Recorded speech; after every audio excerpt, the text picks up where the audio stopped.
We don't talk anymore. We don't talk anymore. We don't talk anymore. 자, 안녕하세요. 여러분 반갑습니다. 자, 여러분의 경제 캡틴 문병일입니다. 자, 여러분 수고 많으셨고요. 자, 2019학년도 첫 모의고사였죠. 3월 학력평가 이제 경제 해설 강의 통해서 여러분 만나도록 하겠습니다.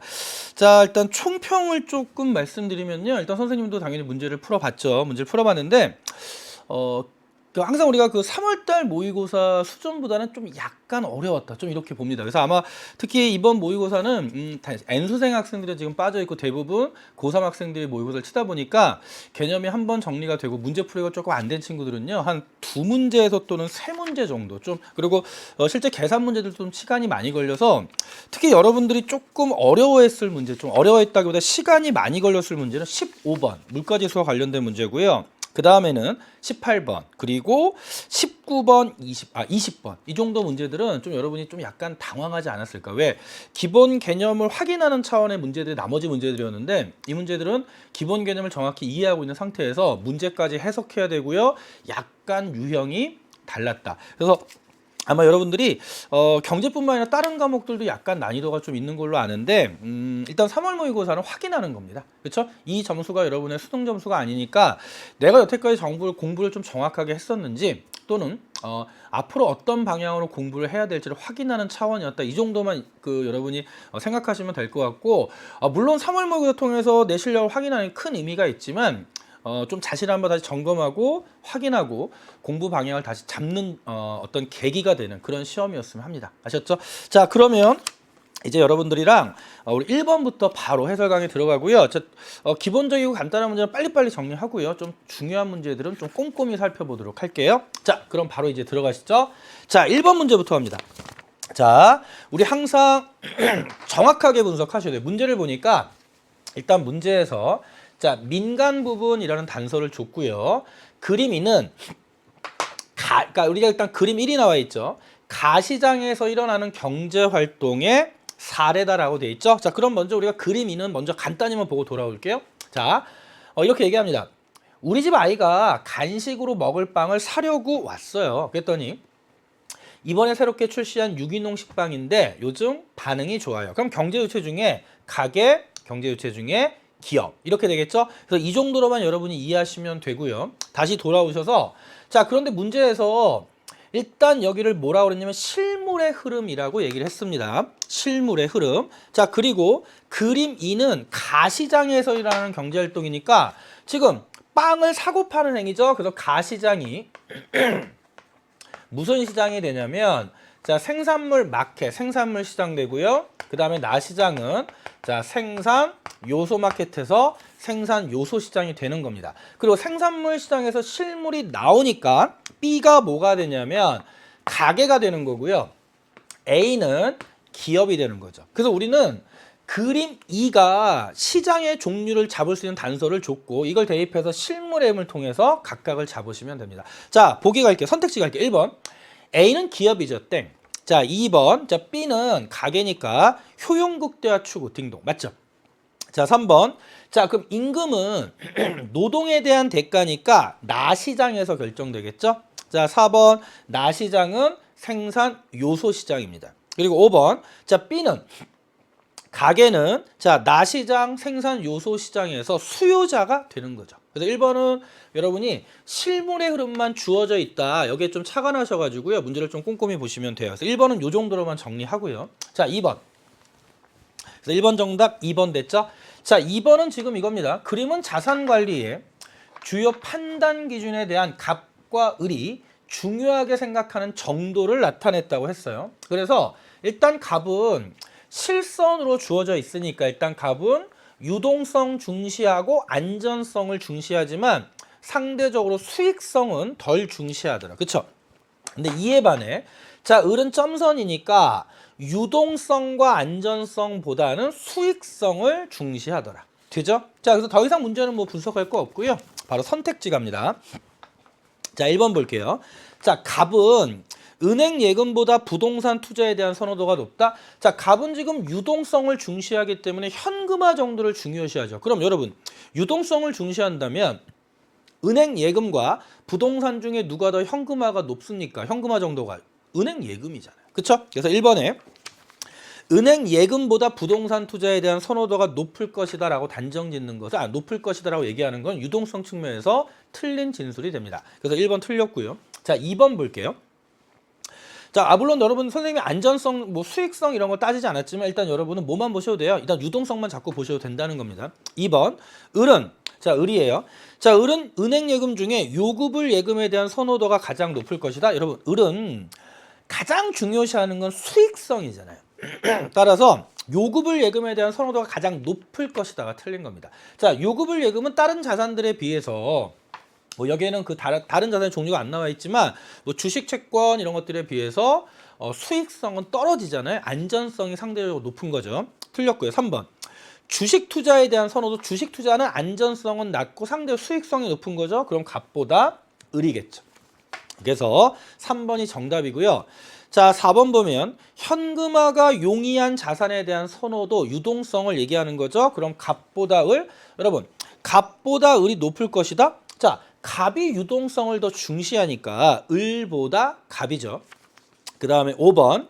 자, 금리는 낮지만 예금자 보호제도가 적용되는 금융상품? 예금이죠. 예금 관련 상품. 따라서 이거는 갑보다 을이 높을 것이다. 여러분, 예금 관련 상품은요, 수익성은 상대적으로 낮지만 안전성이 높은 자산입니다. 그래서 갑이 더 중시하기 때문에 갑보다 을이 아니고요, 을보다 갑이 되는 겁니다. 돼요? 자, 그럼 2번 문제 정답은 3번. 그래서 일단 여러분 이 자산 관리의 그 판단 기준 세 가지 문제는 기출문제도 그렇게 많이 본 유형의 문제는 아니죠. 그래서 좀 어떻게 보면 지엽적인 주제인데 기출문제에 적다 보니까 여러분이 자꾸 중요성을 스스로 낮게 평가하면서 반복하지 않다 보면 이런 문제 생각보다 많이 틀립니다. 그래서 뒤에 마지막 단에 나오는 주제를 다시 한번 좀 꼼꼼히 보는 연습 한번 해보시고요. 자, 2번 문제 정답 3번 됐고요. 자, 3번 갈게요.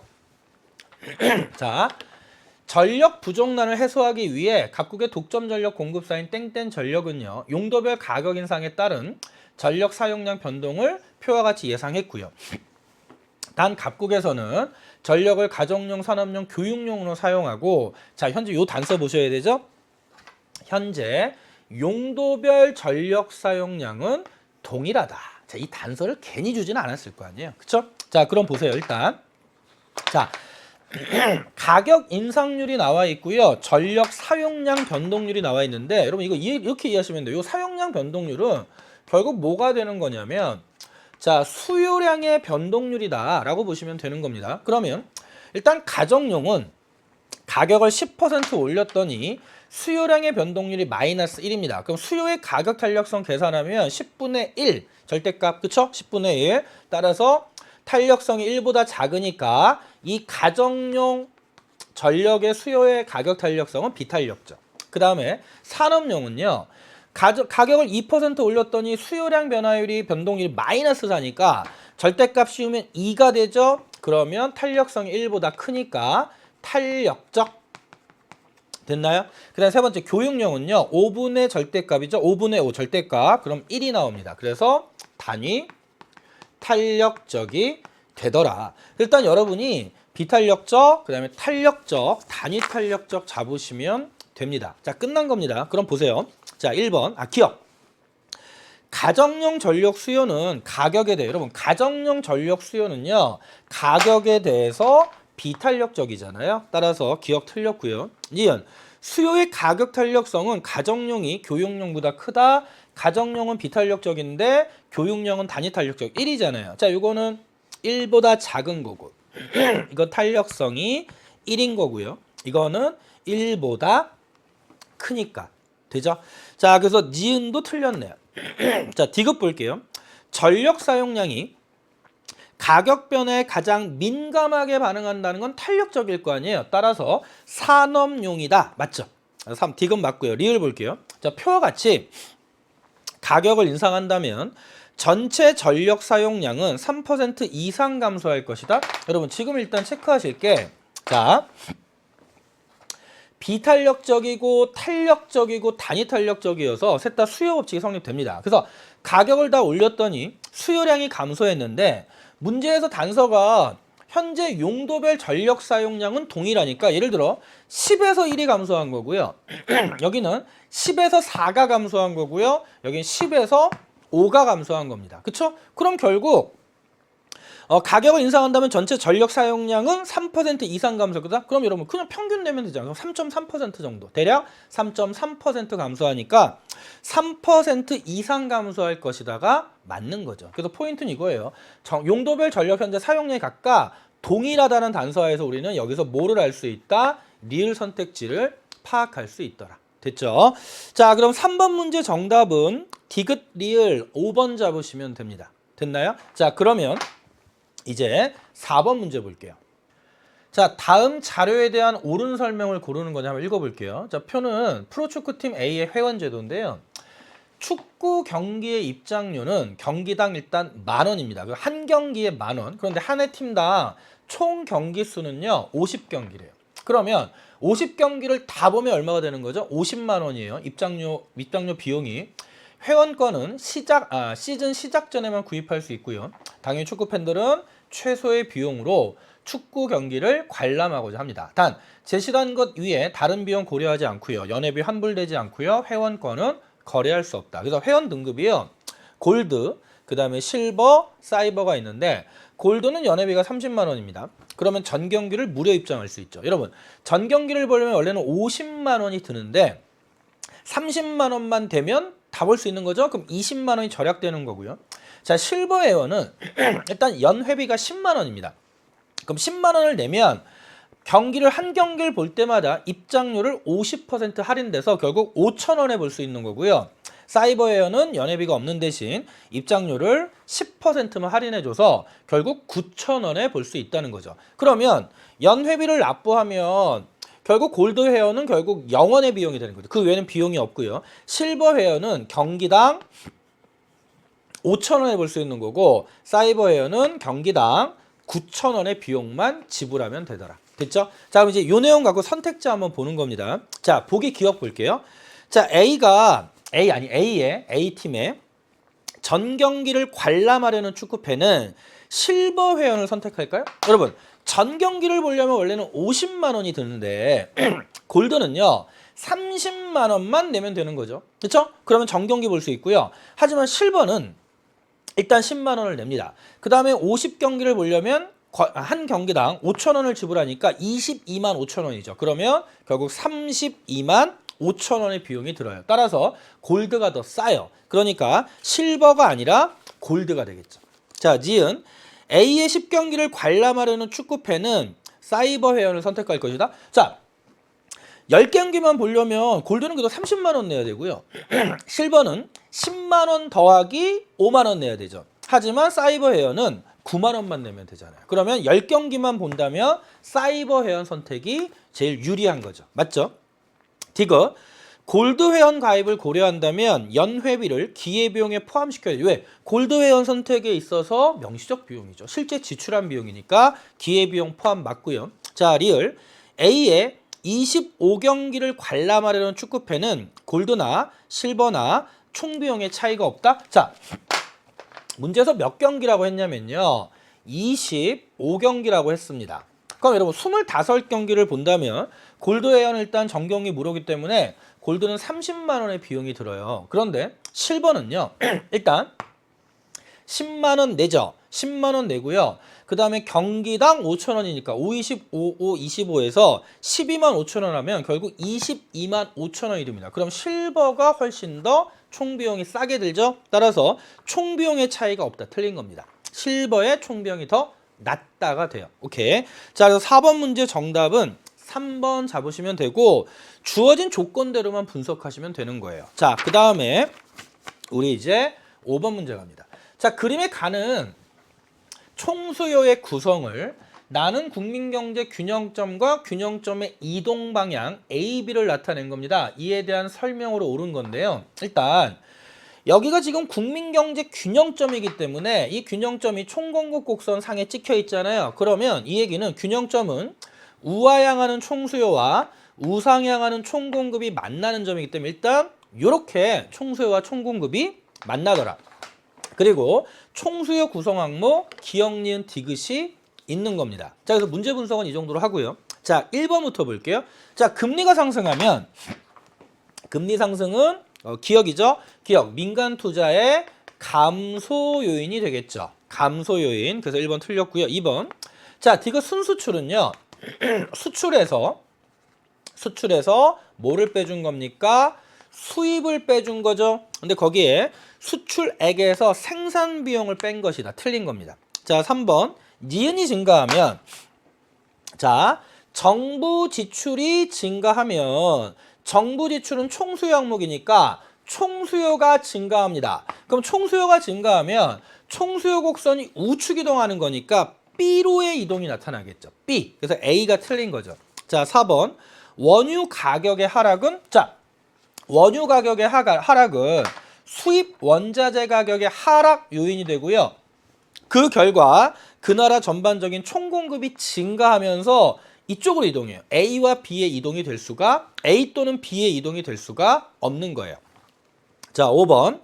자, 가계소득 증가. 여러분, 가계소득이 증가하면 일반적으로 민간 소비가 늘어날 겁니다. 따라서 이것은 총수요 증가 요인이 되고요. 총수요 곡선 우측 이동하면 B로의 이동이 나타날 수 있겠죠. 따라서 5번이 정답이네요. 여러분, 그래서 총수요 구성 항목이랑 국민경제 모형에서 균형과 총수요 총공급의 변동을 파악할 수 있는가를 물어보는 개념 확인 문제다라고 이해하시면 돼요. 자, 그러면 우리 5번 문제 정답은 5번 이렇게 잡으시면 됩니다.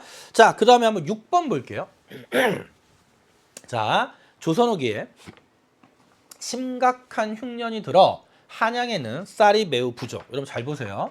심각한 흉년이 들어 한양에는 쌀이 매우 부족해졌다. 그럼 이게 의미하는 바는 뭐냐면 쌀 공급이 흉년으로 인해서 감소했다라는 거예요. 쌀 공급 감소.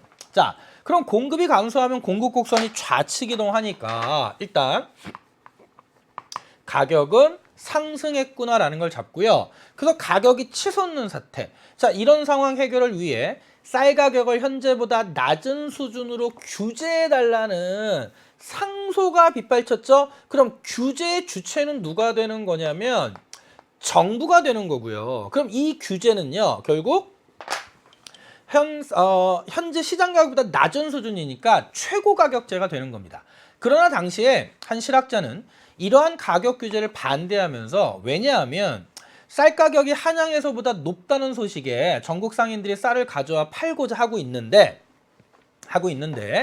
한양 지역의 쌀 가격의 상한선을 정해 가격을 하락시키면 상인들은 쌀을 다른 지역으로 가져가 팔 것이고 한양에 그러면 쌀이 안 팔리니까 쌀이 없어요. 공급이 더 부족해져서 공급이 부족해져서 쌀이 더욱 부족해질 것이다. 결국 정부의 개입이 오히려 의도하지 않은 다른 부작용을 날 수 있다라는 겁니다. 그러면 이 한 실학자는 결국 뭐냐면 현재 공급 감소, 흉년으로 공급 감소가 이루어져 가격이 치솟는 사태가 발생했지만 오히려 이에 대한 규제가 다른 부작용을 낳을 수 있으니까 그냥 여전히 계속 시장에 맡겨두자라는 내용. 됐죠? 그러면 1번. 자, 기억은 수요 측면이 아니죠. 기억은 여러분 공급 감소니까 공급 측면. 되죠? 2번. 니은은 보이지 않는 손에 대한 신뢰. 여러분, 니은은요, 이 상소의 내용은요, 규제해달라는 거죠. 그럼 보이지 않는 손에 대한 신뢰가 아니라 정부 개입이죠. 그렇죠? 3번.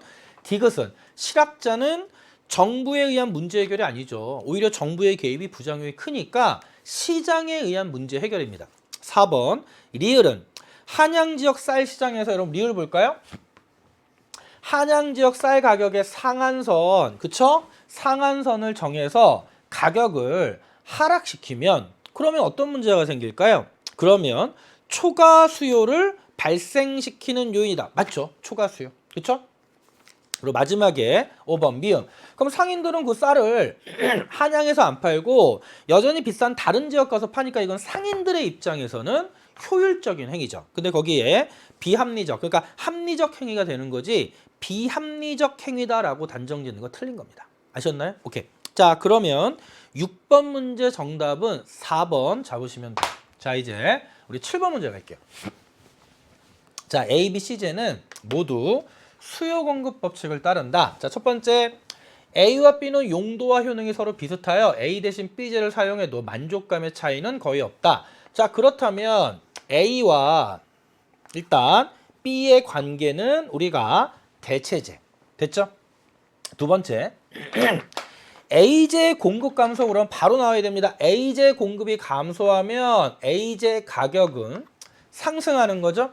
그러면 가격이 상승할 때 C제 수요가 감소하니까 그럼 A와 C의 관계 이제 여러분 바로 나와야 돼요. 한 제와의 가격이 오를 때 다른 제와의 수요가 부의 관계로 움직이면 반대로 움직인다는 얘기는 보완제 관계죠. 그래서 삼겹살 가격이 오르면 삼겹살을 덜 먹으니까 보완 관계에 있는 상추의 수요가 감소하는 거죠. 그렇다면 우리가 알 수 있는 건 A와 C의 관계는 뭐가 된다? 보완제가 되더라. 그리고 문제에서 BC는 A제 연관제라고 그랬고요. BC제는 A제 연관제고 B와 C는 독립제. B와 C는 아무런 연관성이 없다. 자, 그럼 이제 이 내용 봤던 기억 볼게요.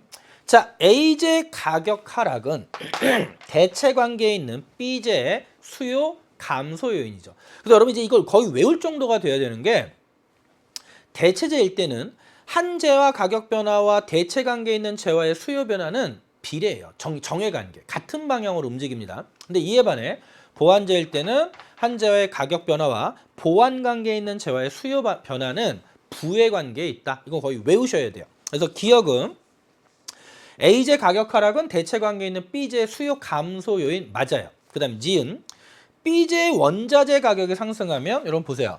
B제의 원자재 가격이 상승한다는 얘기는 B제 어떻게 돼요? 생산비 부담이 증가하는 거니까 B제 공급 감소 그래서 B제 가격의 상승 요인이 되고요. 그럼 대체제 수요 증가하겠죠? 그러면 A제 수요 증가가 이루어지면 수요 증가를 통해서 가격 상승하고요. 거래량 증가합니다. 그래서 거기에 A제 시장 거래량은 증가한다. 맞죠? 수요 증가의 결과를 물어보는 거. 디귿 AC는 꽝 대신 닭. 여러분 꽝 대신 닭은 대체제의 관계를 설명하는 거죠. 틀렸습니다. 리을 BA는 보완제, CA는 대체제. 틀렸죠? AC가 보완제고 AB가 대체제입니다. 됐나요? 오케이. 자, 그래서 7번 문제 정답은요. 기억, 니은 잡으시고 1번 잡으시면 돼요. 됐죠? 자, 그 다음에 우리 8번 문제 볼게요. 자, 정부의 재정정책과 중앙은행의 통화정책이 나와 있고요. 경기 침체기에 경기 과열기에. 그래서 이 부분은 이제 거의 기본적 내용은 여러분이 암기가 돼야 되니까 하나하나 체크할게요. 자, 1번부터 볼게요. 가해는 지급 준비율 인하다. 여러분, 경기 침체 시에 가해는 정부의 재정 정책이니까 지급 준비율이 아니라 정부의 수입과 지출을 조절하는 정책이 나와야 되고요. 지급 준비를 조정하는 건 통화 정책이에요. 그래서 1번 가는 지급 준비율이 들어갈 수가 없죠. 2번에 나에는 세율 인하. 여러분, 경기 과열 시에는 인플레이션 억제를 위해서 세율을 인상해야 됩니다. 그쵸? 이게 긴축 정책이고요. 자, 땡. 3번. 다에는 국공채 매입. 자, 경기 침체 시에 중앙은행의 통화 정책은 지급 준비율 인하, 재할인율 인하, 국공채 매입 증대저 양적 완화. 그래서 3번이 정답이에요. 자, 4번. 가다 모두 통화량 감소입니까? 여러분, 가다는 모두 경기 침체 시에 경기 부양책, 확장 정책이니까 통화량을 증가시키는 요인이 되죠. 5번. 가나와 달리 다라는 총수요 변동. 자, 여러분, 재정정책, 통화정책 모두 총수요 조절 정책이에요. 그러니까 거기에 달리가 틀린 겁니다. 달리가. 됐나요? 자, 그럼 8번 문제 정답은 3번 이렇게 잡으시면 되고, 자, 우리 이제 9번 문제 볼게요. 근데 여러분 9번 문제는 여러분이 이 문제는 좀 약간 이것만 보고 하면 조금 이제 복잡하니까 우리 한번 오른쪽에다 한번 일단 정리를 할 건데 한번 보죠. 그림은 갑기업이 운영하고 있는 AB 공장의 X제 생산량에 따른 일단 총 비용입니다. 그래서 왼쪽에 있는 게 A 공장, 오른쪽에 있는 게 B 공장이죠. 그래서 AB, AB, AB, AB. 그냥 생산량 수준에 따른 나와 있고요. X제 시장 가격은 지금 3억 원으로 일정하고 생산된 X제는 모두 판매된다라고 얘기를 해요. 그러면 일단 여러분이 뭐를 하셔야 되냐면 자, 생산량 수준이 1, 2, 3, 4, 자, 5가 이렇게 있다고 한번 쳐볼게요. 생산량 수준이.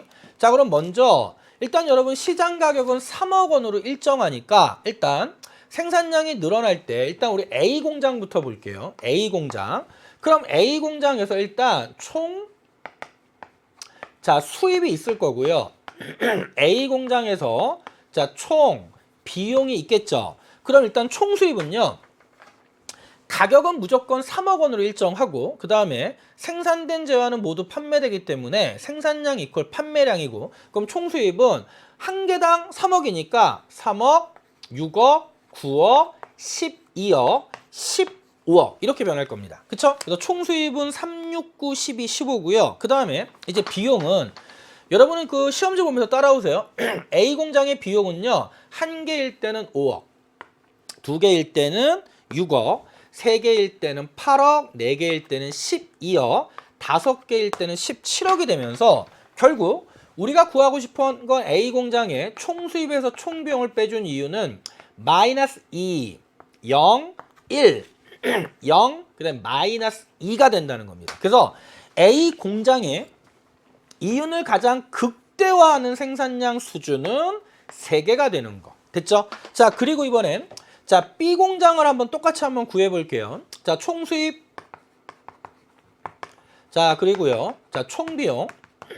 그다음에 이윤입니다. 자, 근데 총 수입은 똑같아요. 둘 다 가격 X제 가격은 다 3억이기 때문에 3억, 6억, 9억, 12억. 자, 15억 이렇게 되고요. 자, 총 비용은 A는 자, 오른쪽에 있는 막대니까 3억, 5억, 9억, 15억, 그 다음에 22억이 됩니다. 그럼 이유는 어떻게 되냐면 총 수입에서 총 비용을 빼주는 거니까 빵, 1, 빵, 마이너스 3, 그 다음에 마이너스 7이 되는 거죠. 그럼 B 공장에서 이윤을 극대화하는 생산량은요.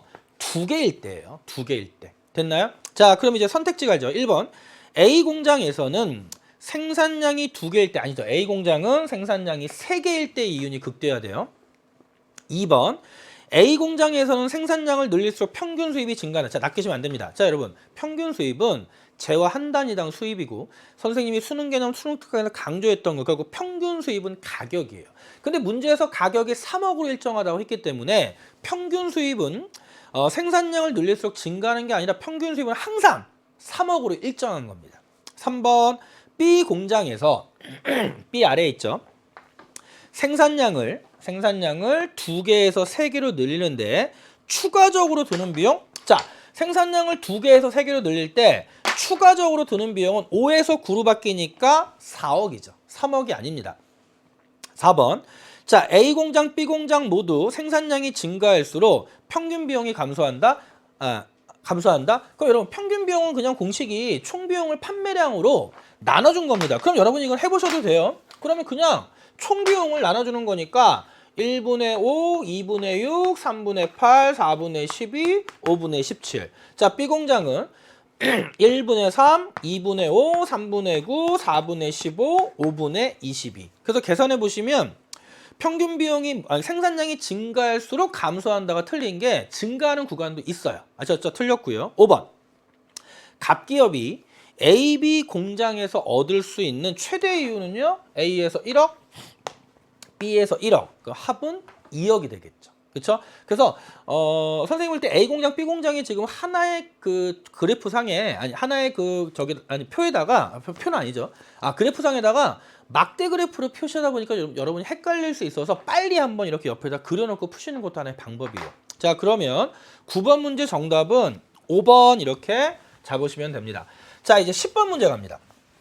그림은 갑국의 상품 수출액과 세로축에 있죠. 그 다음에 수입액의 연도별 추이를 나타낸 겁니다. 그리고 이에 대한 분석으로 옳은 것을 찾으래요. 그럼 일단 세로축, 가로축 모두 금액이 나와 있는 거죠. 그러면 뭐 일단 연도 한번 체크해 보시면 12년, 13년, 14년, 15년, 16년 이렇게 돼 있어요. 그래서 연도별로 가면 이렇게 보는 겁니다. 아셨죠? 자, 그 다음에 우리 이제 1번부터 볼게요. 자, 수출액과 수입액의 합은.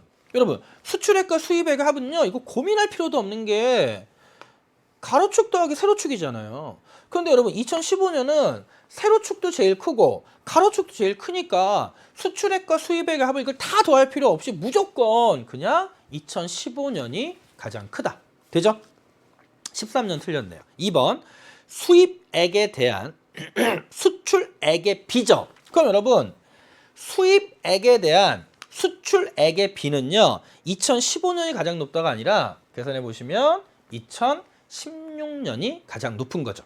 그래서 2015년과 비교해 보시면 되고, 자, 3번. 자, 상품 수지 흑자를 물어봤는데 여러분, 흑자는 수출액 빼기 수입액이죠. 그러면 수출액에서 수입액을 빼주는데, 자, 2016년은 수출액이 4억 달러인데 수입액은 2억 달러입니다. 그래서 2016년은 2억 달러 흑자예요. 근데 나머지들을 보면요, 수출액 5한 대략 5억 달러인데 5억 달러, 차이는 대략 0.5억. 그 다음에 여기는 한 3.5인데 4 적자, 여기는 2.5인데 3 적자, 수출액 1.5인데 2 적자. 그러면 흑자 폭이 제일 큰 애는 2016년이죠. 3번이 정답이고요. 4번, 12년, 14년 여러분, 12년과 14년은요 모두 수출액보다 수입액이 많죠? 둘 다 적자입니다. 둘 다 적자. 자, 5번, 수입액은 지속적으로 증가합니까? 수입액은 가로축인데 지속적으로 증가하다가 16년에 감소했죠. 그래서 지속적 증가가 틀린 거죠. 돼요? 오케이. 그래서 뭐 10번은 여러분이 그래프상의 어떤 수치만 정확하게 이해하시면 선택지를 잡기는 특별히 어렵지 않을 거다라고 봅니다. 자, 11번. 자, 밑줄친 경제학자 갑의 입장에 대한 옳은 설명 고르는 걸 한번 읽어볼게요. 경제학자 갑은요, 인간 행동의 가장 주된 동기는 자신의 이익만을 추구하는 이기심이라고 주장합니다. 그래서 인간은 모두 이기적 존재라는 거고요. 그리고 각각의 개인이 자신의 이익을 추구하기 위해 행동하면 사회 전체에도 이익이 된다고 주장한다. 왜? 각각의 개인이 자신의 이익을 추구하는 과정에서 시장에는 보이지 않는 손이 작동합니다. 그게 바로 가격기구죠. 결국 시장 원리에 의해서 경제는 항상 효율적이 될 거야. 그러면 여러분, 밑줄친 경제학자 갑의 입장은 뭐냐면 비개입주의예요. 정부 개입하지 말고 시장에 맡겨라. 그러면 기역, 니은이 대표적인 정답이고요. 디귿 보면 정부 결정과 통제가 틀린 거죠. 리을에 시장보다 혼합이 아니라 혼합보다 시장 경제 체제를 더 선호할 것이다로 바꿔주셔야 됩니다. 그래서 뭐 11번은 그렇게 길게 설명할 필요는 없을 것 같습니다. 11번 이렇게 정리하고요. 자, 12번 볼게요. 자, 이거 한번 보자. 변화 전의 공급, 변화 후의 공급이니까 원래 시장 균형, 그 다음에 변화 후의 시장 균형. 되죠? 자, 그러면 원래 시장 균형 가격은 요 수준이었다가 변화 후에 공급이 감소해서 새로운 시장 균형 가격은 상승한 겁니다. 그러면 변화 전에는 요 삼각형이 사회적 잉여였고요. 변화 후에는 새로운 균형점과 연결된 삼각형이 사회적 잉여가 되면서 소비자 잉여도 감소하고 생산자 잉여도 감소하는 상황이죠. 오케이. 자, 그럼 1번. 사회적 잉여는 D 플러스 G만큼 감소했다. 여러분 보세요. 원래 사회적 잉여에서 새로운 사회적 잉여가 이렇게 바뀌니까 사회적 잉여는 요 면적만큼 CD, F, G만큼 감소하는 거죠. 2번. 소비자 잉여는 원래 A, B, C, D였다가 A로 바뀌었으니까 B, C, D만큼 감소하는 거죠. 자, 3번. X제 원자재 가격 하락. 여러분, X제 원자재 가격이 하락하면 생산비 부담이 줄면서 공급이 증가해야 됩니다. 땡. 지금 공급 감소했죠? 4번. A는 변화 전의 소비자 잉여에도 포함되고요. 변화 후의 소비자 잉여에도 포함되겠죠? 4번 정답입니다. 5번. 자, 그럼 균형 가격은 상승했잖아요. 그 다음에 균형 거래량은 감소했죠. 그래서 이 문제도 그렇게 특별히 까다로운 문제는 아니었다라고 보시면 돼요. 그래서 12번 문제 정답은 4번. 되죠?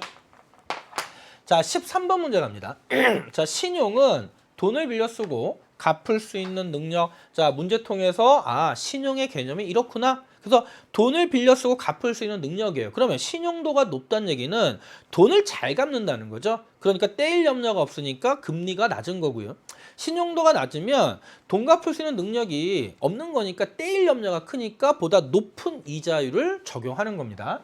자, 이에 바탕을 둔 거래는 대금을 일정 기간 후에 지불할 수 있도록 유예하는 행위를 동반한다. 그래서 여러분 신용거래는 뭐겠어요? 대표적으로 카드, 할부거래, 그쵸? 그런 거죠. 그 내용이고요. 신용등급이 낮으면 추가 비용이 발생하거나 거래가 불가능할 수도 있기 때문에 자신의 신용등급을 잘 관리하는 것이 매우 중요하다. 자, 그럼 보기 기억할까요? 기억은 시장 거래를 활성화하는 데 기여한다. 맞죠? 여러분 일단 신용이 있으면 직접 지금 현금이 없어도 일단 거래를 할 수가 있는 거죠. 그래서 거래 활성화에 기여한다. 자, 니은 기억의 부작용으로 자, 이에 바탕을 둔 거래 신용거래의 부작용으로 상환 능력을 초과한 과소비. 그러니까 내가 예를 들어 이거 나는 돈을 빌려도 일단 한 100만 원 정도까지는 좀 잘 갚을 수는 있어. 그런데 만약에 카드 거래를 하다 보면요. 일단 지금 돈이 안 나가잖아요. 그럼 일단 더 쓰게 됩니다. 그럼 어느 순간 200, 300이 되는 거죠. 그렇죠? 그래서 갚을 능력을 상환 능력을 초과하는 과소비. 자, 디귿. 단기 카드 대출 서비스, 현금 서비스죠. 미상환은 니은의 영향, 신용 등급을 떨어뜨립니다. 그렇죠? 자, 리을. 디귿을 위해서는 자신의 신용 등급 관리를 위해서는 대출을 받지 않아야 된다. 아니에요, 여러분. 대출 자체가 금융거래이기 때문에 금융거래를 해야 이 사람이 돈을 잘 갚는지 잘 갚지 않는지가 나오잖아요. 여러분, 은행 통장에요.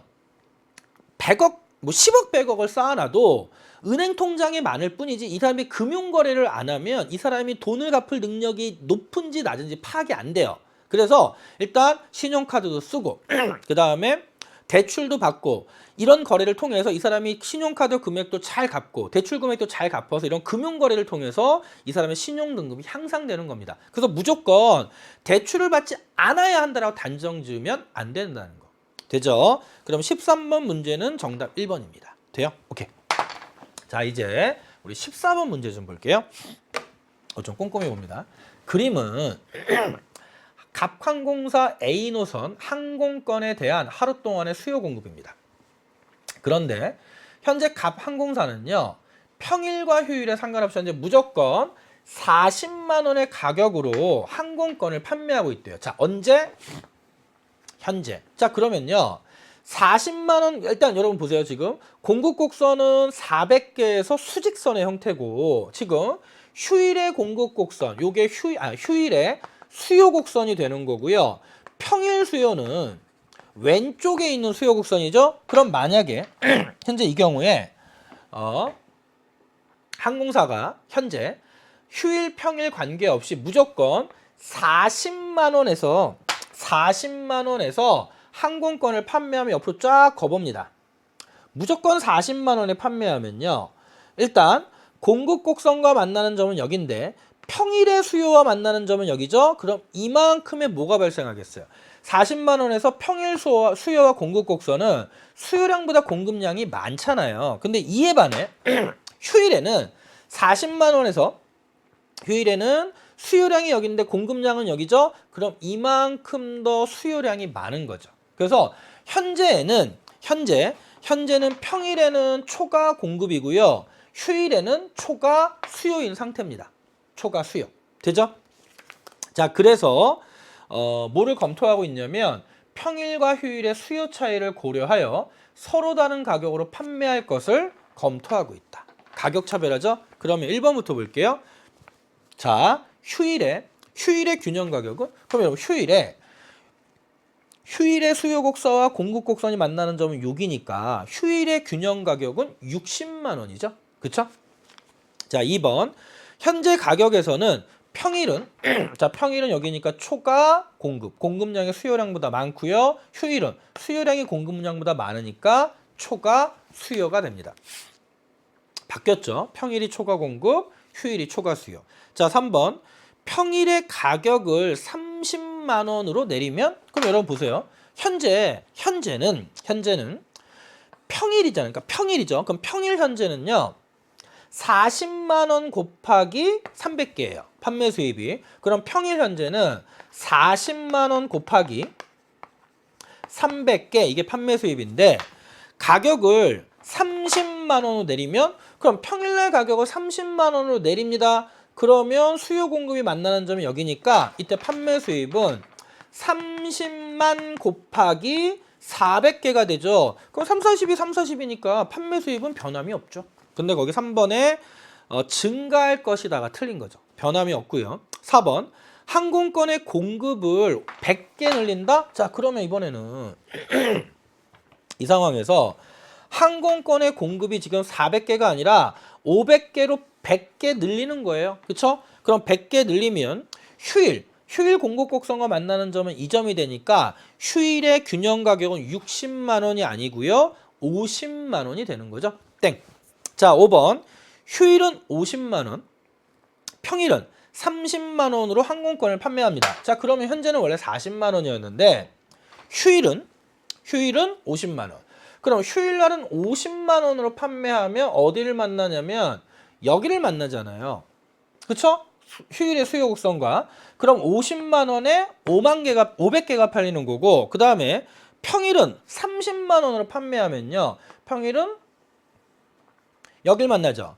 그럼 30만 원 400개가 팔립니다. 자, 따라서 연간 전체 판매량은 증가한다? 그럼 여러분 우리 아까 했던 거랑 똑같은데 평일날의 판매량은요. 자, 평일날의 판매량은 300개에서 400개로 증가합니다. 평일날의 판매량은 300개에서 400개로 증가하고 50만 원이 돼도 수요 곡선이 이렇게 있지만 휴일의 수요 곡선이 있지만 공급 곡선은 여기에 있기 때문에 휴일의 판매량은 400개에서 변함이 없어요. 하지만 휴일에는 판매량의 변함이 없어도 평일의 판매량이 100개 증가했기 때문에 연간 총 판매량은 100개 증가하는 거죠.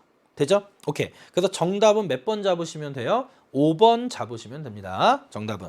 그래서 이 문제는 약간 좀 여러분이 기본적으로 뭐 휴일, 평일, 수요 곡선을 원래 따로 해서 그래프 2개 분석하면 특별히 어려운 건 아닌데 문제가 뭐냐면 한 그래프상에 휴일과 평일의 수요 곡선을 모두 넣어놔서 여러분이 실수하기 딱 좋은 문제예요. 실수하기 딱 좋은 문제. 그래서 좀 주의해서 집중해서 문제를 풀자. 자, 그럼 14번 문제 정답은 5번. 됐죠? 오케이. 그 다음에 이제 우리 자 15번 문제 갑니다. 15번 이제 좀 차근차근 볼게요. 자, 이 문제가 재밌어요. 이 문제가 이거 잘 보셔야 됩니다. 다음은 동일한 국가의 소비자 물가지 있어요. 갑을이 각각 수집한 자료입니다. 그래서 잘 보실 게 한국이에요. 한국이라면 한국의 소비자 물가지수를 위해서 갑과 을이 수집한 자료고요. 이에 대한 설명으로 옳은 건데 이 문제의 중요한 단서는 물가 수준은 소비자 물가지수로 측정하는데 갑이건 을이건 지수 산출 방법과 항목은 일정하대요. 지수 산출 방법과 항목은 일정하다. 그럼 먼저 자 갑이 수집한 자료를 보자고요. 그럼 갑이 수집한 자료를 봤더니 기준 연도는 2000년이라고 줬죠? 그쵸? 그리고 2015년에 120이란 얘기는 기준 연도 물가지수가 100이니까 물가가 20% 상승한 거죠? 그런 의미고. 근데 또 블랑크 기억이 있고요. 근데 을이 수집한 자료는 여러분 갑과 을은 지수 산출 방법과 항목은 일정한 상태에서 각각 소비자 물가지수를 계산했어요. 그런데 을은 14년, 15년, 16년, 17년 갑은 05, 10, 15, 17이죠. 그래서 여기는 5년 단위로 측정했고 여기는 매년 측정한 겁니다. 그런데 여기서 재밌는 건 뭐냐면 갑과 을이 물가지수가 나와 있는데 공통된 연도는요 하나밖에 없어요. 갑에서 2015년이 있는데 을에서도 2015년이 있는 겁니다. 그러면 결론은 보세요.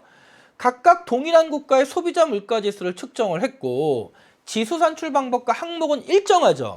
그러면 이 물가지수는 같은 거예요 원래. 근데 여기는 왜 200이고 여기는 100이냐면 여기서는 기준연도를 2000년으로 잡았더니 2000년을 기준연도로 했을 때 15년의 물가 수준이 2000년보단 2배 높다는 거고, 하지만 여기는 보세요. 기준연도가 갑자기 20 다음에 찢어져 있죠. 그럼 그 얘기는 뭐냐면 2015년이 100이란 얘기는 기준연도가 얼마인지 2000년이 아니라는 거예요. 그래서 기준연도가 얼마인지 모르지만 2015년이 기준연도와 물가 수준이 같다는 겁니다. 그럼 결론은 뭐냐면 여기는 200으로 표시되고 여기는 100으로 표시됐지만 결국 이는 같은 물가 수준이기 때문에, 자, 2015에서 2017년 물가지수가 100에서 103으로 3% 증가했죠. 그러면 여기서 15년, 17년, 그럼 여기도 물가지수가 3% 증가해야 돼요. 근데 여기가 200이니까 그럼 2017년은 203이 아니라 3%니까 206이 돼야 돼요. 그래서 이 문제의 포인트는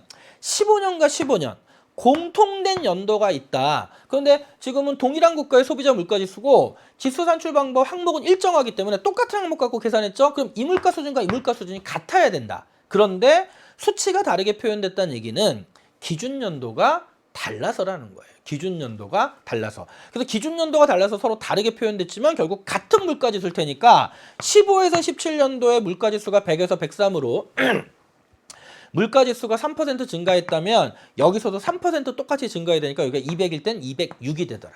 되죠? 자, 따라서 1번 기억에 들어갈 수치는 206입니다.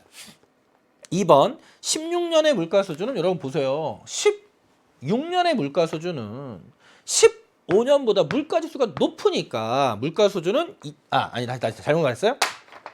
잘못 말했어요. 자, 우리 다시 볼게요. 자, 16년의 물가 수준은 05년에 비해 이건 됐죠. 왜냐면 2016년은요 2015년보다 물가가 상승했죠. 근데 요 물가지수가 2015년과 같아요. 그쵸? 그런데 2015년은 05년도보다 물가지수가 높잖아요. 그럼 당연히 16년은 05년도보다 물가 수준이 높은 거죠. 그쵸? 자, 따라서 2번 정답이죠. 자, 3번 15년에 전년 대비 물가 상승률은 2% 미만이다. 여러분, 물가 상승률은 물가 지수의 변화율이라고요. 자, 그러면요 2015년의 물가 상승률은요 전년도 물가지수 분의 금년도 물가지수 빼기 전년도 물가지수 곱하기 100입니다. 자, 그럼 전년도 물가지수가 98이고 금년도 100에서 전년도 빼주면 2잖아요. 그럼 98분의 2 곱하기 100인데, 자, 이 값이 100분의 2 곱하기 100 하면 물가 상승률이 2%인데 100보다 작죠? 그럼 이거는 물가 상승률이 2%보다 크게 나오겠죠? 그래서 2%를 초과합니다. 2% 미만이다가 틀린 거죠. 되죠? 자, 4번 15년에 화폐 구매력은요 2000년에 비해 2배 증가했다. 자, 여러분 낚이시면 안 되는 게 2015년의 물가지수가 200이라고요. 근데 기준연도가 2000년이죠. 그럼 기준연도의 물가지수는 100인데 2015년은 200이면 물가가 2배 오른 겁니다. 그럼 여러분 물가가 2배 올랐으면 화폐의 구매력은 감소하는 거죠. 그래서 2배 증가했다가 틀린 겁니다. 자, 5번 갑이 수집한 자료의 기준연도와 을이 수집한 자료의 기준연도는 동일할 수가 없죠. 만약에 기준연도가 동일했으면요 갑이 2015년에 200 나오면 을도 200 나와야 돼요. 근데 을은 2015년도가 200이 아니죠. 그럼 2015년의 물가지수는 같은 거지만 기준연도가 다르기 때문에 다르게 표현된 겁니다. 자, 따라서 15번 문제 정답은 2번 이렇게 잡으시면 됩니다. 15번 문제 정답은 2번. 됐나요? 자, 그래서 선생님이 재밌는 게 물가지수 관련해서 15번과 같은 문제 유형은 처음 봤어요. 물론 이 문제가 처음 나온 유형이라고 수능에 나와 라고 얘기할 수는 없어도 이렇게 새로 나온 유형을 여러분이 딱 보고 당황하지 않고 바로 포인트를 잡고 문제에 접근하는 연습, 이런 게 필요하다는 거 강조드릴게요. 자, 그래서 15문제 정답 잡았고요. 16번 갑니다. 자, 그림에 가에 들어갈 내용으로 가장 적절한 것을 고르라고 그랬죠. 단 15세 이상 인구는 일정. 자, 항상 중요한 단서입니다. 단 15세 이상 인구는 일정. 다른 요인은 고려하지 않는다. 자, 경제TV에서 이제 아나운서 또는 앵커가 얘기합니다. 오랫동안 구직 활동을 했으나, 자, 그럼 오랫동안 구직 활동을 했다는 얘기는 실업자였던 거죠. 취업에 성공하지 못해 구직을 포기한 사람이 크게 늘면서, 그럼 실업자였다가 구직을 포기하니까 어디로 편입되는 거냐면요. 비경제활동 인구로 편입됩니다. 그리고 문제에서는 다른 요인은 고려하지 않았으니까 이런 거예요. 15세 이상 인구가 일정한 상태에서 실업자가 비경제활동 인구로 편입되면요. 우리가 15세 이상 인구는 경제활동 인구와 비경제활동 인구고 경제활동 인구는 취업자 더하기 실업자인데 이 중에 만약에 실업자 중에 일부가 한 요만큼이요. 요만큼이 구직활동을 포기하면 비경제활동 인구로 가면서 경제활동 인구는 실업자 수가 감소한 만큼 줄고 실업자 수가 는 만큼 즉 실업자 수가 감소한 만큼 비경제활동 인구가 증가하는 거죠. 되죠? 자, 그러면 1번 고용률의 하락. 자, 여러분 고용률 공식은 꼭 외워야 돼요. 15세 이상 인구분의 취업자의 비중이 고용률인데 문제에서 15세 이상 인구는 일정하다고 했는데 취업자에 대한 언급은 없어요. 그냥 실업자가 감소한 거죠. 그럼 취업자의 변화 없는 겁니다. 그럼 고용률은 변함이 없다라고 잡아야 돼요. 돼요? 그 다음에 자 2번 자 실업률은 상승했다. 자 이거 우리 선생님 수능 개념 수능 특강 다 강조했던 건데 자 실업률 공식은 취업자 더하기 실업자분의 실업자 곱하기 100이죠. 근데 다른 건 그대로인데 실업자의 수만 감소했대요. 실업자의 수만 감소했다. 그럼 실업률은 어떻게 된다고 이거 암기하시라고 그랬죠? 실업률은 하락합니다. 실업률은 하락합니다. 이거 체크하시고 그 다음에 3번 자 비경제활동 인구는요. 실업자가 감소한 만큼 비경제활동 인구는 증가한 거죠.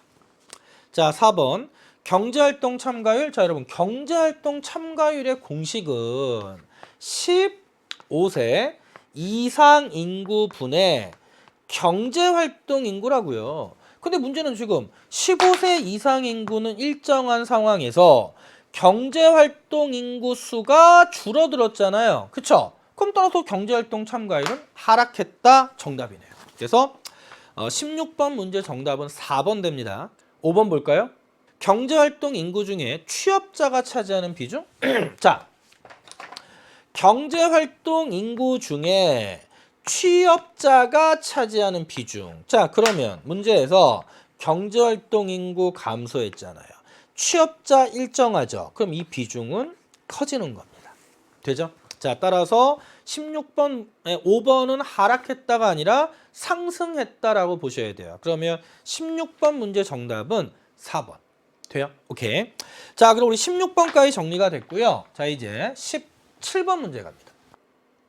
자, 다음 자료는 환율 변동과 관련된 수업의 일부이다. 교사의 지시에 해당하는 카드로 옳은 것은. 그래서 한번 교사의 지시를 한번 읽어볼게요. 카드의 A, B, C, D는 외환시장의 변화 요인이에요. 변화 요인. 가의 변화를, 자 여기죠? 가의 변화를 일으키는. 자, 일단 환율은 상승하고 거래량이 증가하는 겁니다. 그러면 일으키는 요인에 해당하는 카드만을 있는 대로 골라보자. 단 모든 국제거래는 달러화로 이루어지고요. 외환시장은 수요공급 법칙 따르고 다른 조건은 일정하다. 그럼 하나하나 볼까요? 일단 먼저 수입이 증가하면 외화 유입이 늘어날 테니까 일단 수입 증가는 외화 공급 증가 요인이 됩니다. 그렇죠? 아이고 큰일 났네요. 잘못 말했네요. 큰일 났네요. 다시 정정할게요. 수입이 증가하면 외화가 나가는 거죠. 그래서 이거는 외화, 자 수요 증가 요인이 되고요. 자, 두 번째는 자 수출이 감소하면 수출은 외화가 유입되는 요인이니까 외화 공급인데 감소하면 외화 공급이 줄어드는 거죠. 그래서 A는 외화 수요 증가, B는 외화 공급 감소고요. 자, C는 내국인의 해외여행이 늘어나면요. 외화를 갖고 나가는 거니까 외화 수요 또 증가 요인이 됩니다. 이에 반해 외국인의 국내 투자는 외화 유입 요인이고요. 증가하니까 당연히 외화 공급이 증가하겠죠. 근데 여러분 보세요. 외화 수요 증가하면 수요 곡선 우측 이동하면서 환율 상승하고요. 외화 거래량 증가하니까 일단 A 되는 거죠. 자, 공급 감소하면 외화 공급 곡선 좌측 이동하니까 환율 상승은 맞아요. 그런데 외환의 거래량이 감소하죠. 땡. 그래서 결국 수요 증가, 공급 감소니까 일단 여기에는 A,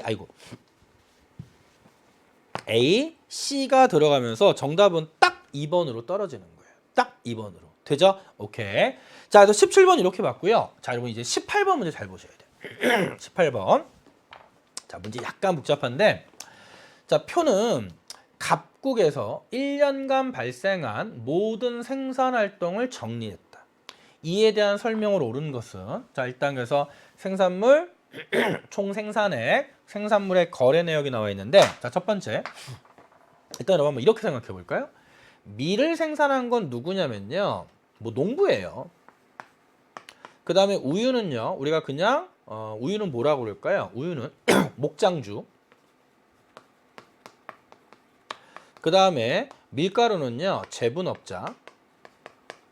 뭐 안 쓰고 풀어도 되지만 그냥 좀 더 편하게 하기 위해서. 그 다음에 빵은 누가 생산한 거냐면 제과업자입니다. 일단 이렇게 잡으면 조금 더 편해요.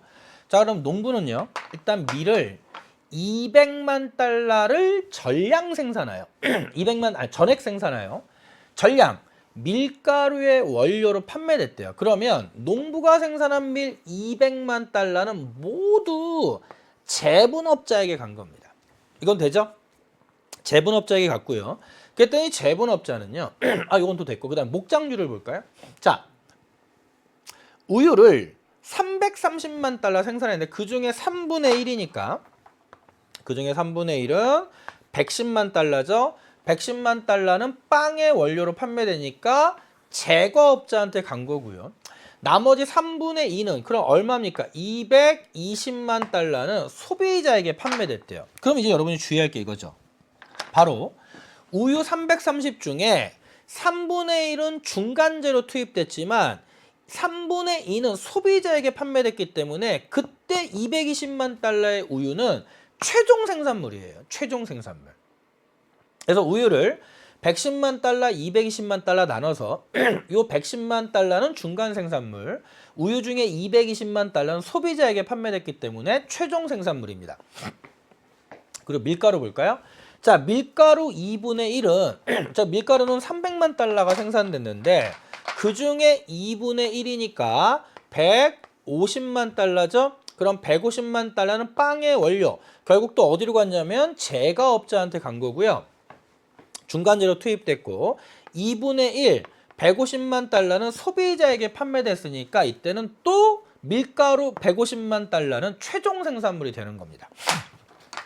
그리고 마지막 빵을 생산한 제과업자는요. 그 빵을 중간재 투입하여 440만 달러 전량 소비자에게 판매했죠. 그러면 요때 빵 440만 달러도 최종 생산물이에요. 그래서 이 문제에는 지금 최종 생산물이 세 가지가 있는데 일단 여기 우유 220만 달러 그 다음에 밀가루 150만 달러 그 다음에 빵 440만 달러. 그래서 최종 생산물이 3개다. 자, 그래서 선택지 중에 하나가 뭐가 있냐면요. 2번 볼게요. 여러분, GDP를 계산하는 공식은 각 단계 부가가치 합. 두 번째는 최종 생산물의 시장 가치의 총합. 그 세 번째는 총 생산물 가치 빼기 중간 생산물의 가치죠. 그럼 여기에 2번 선택지 보세요. 국내 총 생산은 얼마냐? 그럼 최종 생산물이 3개니까 그러면 220 더하기 150 더하기 440 하면요. 그럼 결국 0. 그 다음에 7, 4, 1 올라가니까 3, 1, 4, 8. 810만 달러네요. 자, 그러면 2번이 그래서 정답이죠. 그래서 이 문제에서는 여러분이 최종 생산물이 3가지라는 걸 잡으셔야 돼요. 돼요? 그 다음에 1번. 최종 생산물은 빵뿐이 아니라 우유도 있고요. 밀가루도 있고 뭐도 있는 겁니까? 빵도 있는 거죠. 그래서 1번에 최종 생산물은 빵뿐이다가 틀린 거죠. 자, 3번. 밀가루는 보세요, 여러분. 밀가루는 중간재로, 중간 생산물로도 사용되었고요. 최종 생산물로 최종적으로 소비자에게도 팔렸으니까 중간 생산물로 많이 틀린 겁니다. 돼요? 4번. 빵 생산에서 발생한 부가가치가 가장 크다? 자, 여러분 그러면 우리 한번 이 내용을 한번 정리해 보죠. 자, 오른쪽에 한번 정리해 볼게요. 자, 보세요. 농부가 첫 번째 밀을 200만 달러어치 생산해서 이걸 누구한테 파냐면요. 밀가루를 생산하는 제과업자에게 판매한 겁니다. 이거 제과업자가 아니죠? 제분업자죠. 농부가 제분업자에게 판매한 상황이고요. 제분업자는 그렇게 해서 밀을 200에 사다가 300만큼의 밀가루를 생산한 거예요. 300만큼의 밀가루를. 그러면 그 300만큼의 밀가루를 생산했는데, 자, 밀가루를 300만큼 생산했는데 그 중에 밀가루 150은요. 누구에게 팔았냐면 밀가루 150은 2분의 1, 그렇죠? 소비자에게 판매한 거고요. 나머지 밀가루 또 밀가루 150은 누구에게 팔았냐면 빵의 원료로 판매됐으니까 제과업자에게 간 거예요. 그쵸? 여기까지 됐고요. 자, 그 다음에 여기다 이제 누구를 껴놓냐면, 자, 목장주를 봅니다. 목장주. 자, 목장주는 우유를 330을 생산해요. 그래도 우유, 자, 330을 생산하는 이 우유를 가지고요. 이 우유를 가지고 그 중에 220은 우유, 220은 소비자에게 판매한 상황이고, 나머지 우유 110은 제과업자에게 중간재로 판매한 상황이죠. 그랬더니 이 제과업자는 결국 이걸 가져다가 150, 110을 우유 110 맞죠? 우유 110 맞고요. 그 다음 밀가루 150을 가져다가 빵을 만들어서 440만큼 소비자에게 판매한 상황입니다. 일단 여러분이 이 흐름을 보시고, 그래서 우리가 아까 앞에서 봤지만 이 경우에 최종 생산물은요, 밀가루 150, 빵 440, 소비자에게 판매된 우유 220, 이 세 가지가 최종 생산물이라 이걸 통해 우리가 GDP를 계산하는 겁니다. 자, 그런데 이제 4번 선택지에서 물어보는 건 뭐냐면, 그렇다면 부가가치는 빵 생산에서 창출한 부가가치가 가장 크냐, 이걸 물어봐요. 그럼 여러분 보세요. 농부는 밀 생산에서 부가가치를 얼마를 창출했냐면요, 200을 창출합니다. 여러분 문제 잘 보셔야 돼요. 문제에서 뭐라고 그랬냐면, 표는 갑국에서 1년간 발생한 모든 생산활동을 정리했다고 그러기 때문에 밀의 생산 가치가 200이죠. 밀의 생산물이 200이에요. 그 얘기는 뭐냐면 그 앞에 밀 생산을 위해 투입된 중간재에 대한 언급이 없죠. 그럼 그냥 밀은 부가가치가 200인 겁니다. 그 다음에 목장주는 우유 생산에 있어서 창출한 부가가치는요, 우유 생산의 총 생산액이 300만 달러라고 언급만 되어 있기 때문에 따로 중간재 투입 얘기 없죠. 왜? 문제에서는 표에 나와 있는 건 모든 생산활동을 정리했기 때문에 중간재 투입이 없기 때문에 우유 생산의 부가가치는 300이에요. 그쵸? 자, 그 다음에 자, 세 번째 자, 밀가루 생산의 부가가치는요, 제분업자가 밀을 200에 사다가 밀가루를 300 만들었기 때문에 100만큼의 부가가치가 창출된 겁니다. 되죠? 그럼 마지막으로 제과업자가 빵을 생산해 창출한 부가가치는요, 440에서 우유, 그 다음에 밀가루가 중간재로 얼마가 투입됐냐면 150 더하기 110이니까 260이 투입된 겁니다. 그럼 440 빼기 260은 200이 안 되잖아요. 그쵸? 200보다 작기 때문에 빵 생산의 부가가치가 가장 크다가 틀린 거예요. 이건 계산해 보시면 되겠죠. 그래서 4번이 빵 생산에 발생한 부가가치가 가장 크다, 틀린 거고, 5번 우유 생산에서 발생한 부가가치는 220만 달러다. 여러분, 우유를 생산하는데 창출된 부가가치가 220만 달러가 아니라 우유는 결국 330만 달러가 생산됐잖아요. 그쵸? 근데 그 중에 220만 달러는 소비자에게 판매됐을 뿐이죠. 최종 생산물로. 그래서 우유 생산에서 창출된 부가가치 220만 달러가 틀린 거죠. 220만 달러는 뭡니까? 소비자에게 판매된 최종 생산물의 형태를 220만 달러로 보는 겁니다. 돼요? 그래서 오케이. 여러분 이거 330만 달러죠. 그렇죠? 선생님 숫자를 좀 뭐라고 잘못 봤네요. 우유 생산액이 330만 달러니까. 자, 이거 좀 수정하고요. 그럼 18번 문제 정답은 2번. 이렇게 잡으시면 됩니다. 자, 그다음에 자, 우리 이제 19번 문제 갈게요. 자, 소비 가능성 얘기가 나왔습니다. 그림의 A, B, C, D는 값이 주어진 소득으로 최대로 소비할 수 있는 X, YZ 조합인데 일단 첫 번째 볼 건요. 소득으로 YZ만 샀더니 3개인데 XZ만 사면 6개입니다. 그럼 누가 더 가격이 싼 거예요? XZ가 가격이 더 싼 거고요. 예를 들어 소득이 6,000원이 있는데요. YZ만 사면 3개려면 YZ는 2,000원이 돼야 되고 XZ는 6개를 사려면 1,000원인 거죠. 그럼 YZ 가격이 XZ 가격의 2배. 이 정도 잡아내셔야 돼요. 그리고 각각의 가로 안의 수치는 각 상품을 소비하는 양에 따른 재화별 만족도입니다. 예를 들어 B는 XZ 2개, YZ 2개를 샀더니 만족도는 XZ 2개 소비의 만족도는 28. 결국 앞에 있는 만족도는 XZ, 뒤에 있는 만족도는 YZ가 되는 거죠. 그래서 전체 만족도는 2를 더한 82가 되더라. 끝. 자, 그럼 보기 갈게요.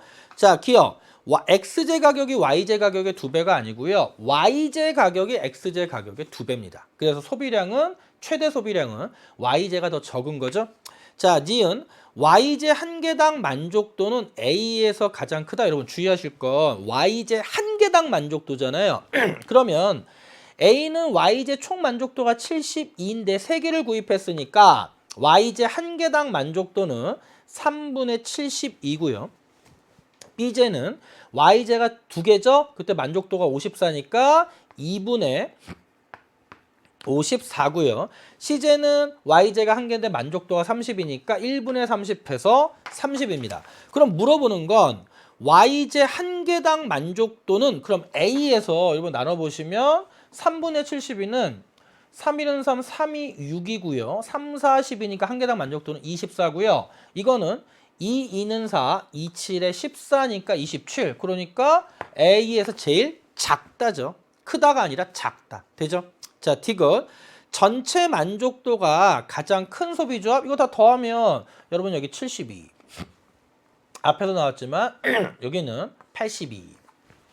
여기는 78이 되죠. 자, 따라서 전체 만족도가 여기 하나 더 있네. 54도 있네. 54도. 자, 따라서 전체 만족도가 가장 큰 소비조합은 B다. 맞죠? 자, 리을. YZ 소비량을 한 단위씩 늘릴 때마다 그럼 YZ 소비량을 늘린다는 건 위로 올라가는 거잖아요. 그때 추가되는 YZ 소비의 만족도. 자, 그럼 여기서는 YZ 0일 때는 만족도 0이다가 그 다음엔 30이 추가되고요. 그 다음엔 24가 추가되고요. 그 다음에는 72 빼기 54니까 18이 추가되죠. 자, 따라서 점점 작아진다가 맞는 선택지가 돼요. 됐나요? 오케이. 자, 그래서 우리 19번 문제 정답은 5번 잡으시면 되고요. 우리 이제 오늘 마지막 문제 20번 문제 갑니다. 자, 이 문제도 여러분 곰곰이 보시면 됩니다. 잘 보세요. 주어진 조건 잘 봐야 돼요. 그림은 XZ, YZ만 생산하는 갑국과 을국이 비교의 재화에만 특화하여 교역한 후에 최대로 소비할 수 있는 조합들을 나타냈대요. 그럼 여러분 잘 보세요. 지금 갑국은 일단 비교 우위 재화에만 특화했대요. 비교 우위 재화에만. 근데 문제에서 갑국은 X제, 을국은 Y제 비교 우위가 있다. 그러니까 갑국은 일단 여러분이 체크하실 건 뭐냐면 갑국은 X제 비교 우위가 있고요. 그 다음에 여기서 을국은 지금 을국은 YJ 비교 우위가 있는 상황이에요. 근데 이 상황에서 비교 우위 재화에만 특화했으니까 일단 갑국은 X제만 생산했을 거고 을국은 Y제만 생산한 겁니다. 그렇게 해서 양국 모두 교역을 해서 교역의 이익을 얻었고요. 그리고 이거는 뭐냐면 교역한 후에 최대로 소비할 수 있는 조합을 나타낸 거라고 그랬잖아요. 그럼 갑국은요. 현재 교역을 통해서 최대로 소비할 수 있는 조합이 X제가 80개일 때 Y제가 몇 개가 됩니까? 10개가 되는 거고 자 을곡도 YJ에 특화한 다음에 교역을 했더니 최대로 소비할 수 있는 조합이 XJ가 20개일 때요. YJ는 몇 개가 됩니까? 20개가 되는 거예요. 왜죠? 주의하실 건 이거예요. 각각의 국가는 비교 우위 제화에만 특화했죠. 그러면 일단 각국은 XJ에 특화했을 것인데 교역 후에 소비할 수 있는 XJ가 국내에서 80개죠. 그런데 을국이 XJ를 20개 소비하죠. 그럼 을국은 YJ에 특화했을 거니까 XJ 20개를 수입해 온 겁니다. 그러면 갑국은 결국 XJ를 총 몇 개 생산한 거냐면 갑국의 입장에서 XJ는 수출한 거니까 을국에 준 20개랑 국내에서 소비하는 80개를 생산한 거죠. 합쳐서 결국 갑국에서 XJ의 최대 생산량은 몇 개가 되는 거냐면 100개가 되는 거죠. 그래서 비교 우위 제에만 특화한다고 그랬으니까 갑국은 결국 XJ 100개 생산해서 자국에 80개 남겨두고요. 을국에 20개 수출한 거예요. 그리고 그러면 을국에서 YJ가 비교 우위 제화인데 그럼 을국의 YJ 최대 생산량은 몇 개냐면 갑국은 YJ 생산 안 하죠. 그럼 이 10개를 을국에서 갖고 온 겁니다. 그럼 10개 갖고 왔고요. 을국은 YJ가 그래도 10개를 주고도 20개가 남아있으니까 을국의 YJ 최대 생산량은 30개예요. 그중에 10개 수출하고 20개 남은 겁니다. 됐나요? 자, 그러니까 자 기억 보세요. 교역 전에 갑국의 생산 가능한 XJ 최대 수량은 갑국의 XJ 최대 수량 생산 가능 수량은 100개죠. 90개가 틀린 겁니다. 자, 지은 교역 전 을국이 생산 가능한 XJ 최대 수량은 잘 보세요. 여러분, 그러면 일단 우리는 여기까지 봤고 그럼 교역 조건이 어떻게 됩니까? 교역 조건이. 자, 교역 조건은요. 문제에서 뭐라고 그랬냐면 여기 어디 있어? 양국 모두 교역으로 이익을 얻었다고 그랬잖아요. 그럼 요 교역 조건에서 양국 모두 이익이 발생했는데 교역 조건은 갑국은 XJ 100개 중에 20개를 줬죠. 그럼 XJ 20개와 을국은 YJ를 10개 줬으니까 20개 XJ 받아오고 XJ 20개와 YJ 10개 이게 바로 뭐가 되냐면 교역 조건입니다. 그래서 두 국가 사이의 교역이 이루어졌을 때 XJ 20개와 YJ 10개가 교환된 거예요. 그러면 문제에서 생산 및 소비 가능선은 모두 직선이라고 그랬으니까 결국 요거 해주면 XJ 2개와 YJ 1개가 거래된 거고 그럼 이게 교역 조건이라는 건 이걸 통해 이익을 받죠. 그럼 생각해 보세요. 을국은 교역 전에 을국의 교역 전에 생산 가능 곡선이 이렇게 있었을 겁니다. 있었을 거예요. 그럼 을국의 YJ 최대 생산량은 30개였다고요. 그런데 XJ 최대 생산량이 얼마인지는 모르지만 교역 조건이 YJ 1개에 대해서 XJ 2개죠. 그럼 을국은 YJ 30개 올인 생산해서 30개를 모두 다 수출하면 XJ를 60개 받아올 수 있어요. 이게 이익이래요. 교역전에 비해서. 그럼 당연히 교역전에 을국의 XJ 최대 생산량은 60개보다는 작았죠. 그러니까 교육을 통해 30개 다 주고 만약에 60개를 받아오면 이게 이익, 이게 교역의 이익이니까. 그래서 우리는 정확히 몇 개인지는 몰라도 을국의 XJ 최대 생산량은 교역 조건에 따른 XJ를 최대 소비할 수 있는 60개보단 작았던 겁니다. 그래서 이렇게 교역하니까 이익이니까. 이해가 돼요? 오케이. 자, 따라서 60개보다 작다가 맞는 거예요. 자, 디귿 교역 전 XJ 수량으로 표시한 YJ 1개 생산의 기회비용. 여러분 지금 을국이 YJ 비교우위가 있다는 얘기는 갑국보다 YJ 생산의 기회비용이 작았던 거잖아요. 따라서 YJ 1개 생산의 기회비용은 갑국이 을국보다 크다. 반대로 갑국보다 을국이 작다가 맞는 거죠. 그러니까 을국이 비교우위가 있죠. 돼요? 자, 그다음 마지막 선택지 리을 볼게요. 마지막 선택지. 자, 교역 후에 XJ 1개 소비의 기회비용은 을국보다 갑국이 크다? 여러분, 교역 전에는 기회비용이 서로 달랐는데 교역 후에는 자, 거기 동그라미 치세요. XJ 1개 소비의 기회비용. 자, 교역 후에는 이 조건으로 교역이 이루어지잖아요. 이 조건으로. x제 2개당 y제 1개로 교역 조건이 이루어지기 때문에 지금 크다라고 단정 지을 수가 없는 거죠. 이 교역 조건으로 교역이 이루어지니까. 됐나요? 오케이. 그래서 그냥 같다라고 보시면 됩니다. 같죠? 같다. 교역 후 x제 1개 소비의 기회비용은 x제 2개 주고 둘 다 이 조건에 의해서 교역이 이루어지니까 을곱보다 갑극이 크다가 아니라 같다. 이렇게 보시면 됩니다. 자, 그래서 20번 문제 정답 3번. 여기까지 정리가 됐죠. 자, 그래서 일단 여러분들이랑 오늘 우리 이제 그 3월 첫 학력평가 문제들 풀어봤고요. 좀 선생님이 다시 한번 여러분들한테 말씀드리지만 여러분 좀 복습하시면서 뭐 4번 같은 문제는 좀 이제 계산 문제니까 이건 좀 꼼꼼히 보시면 되고, 특히 여러분이 좀 주의해서 보실 내용들이 15번 문제 그리고 14번 문제도 실수하시면 안 되고, 그다음에 18번 20번 이런 문제들 좀 특히 주의하셔서 집중적으로 살펴보시면 됩니다.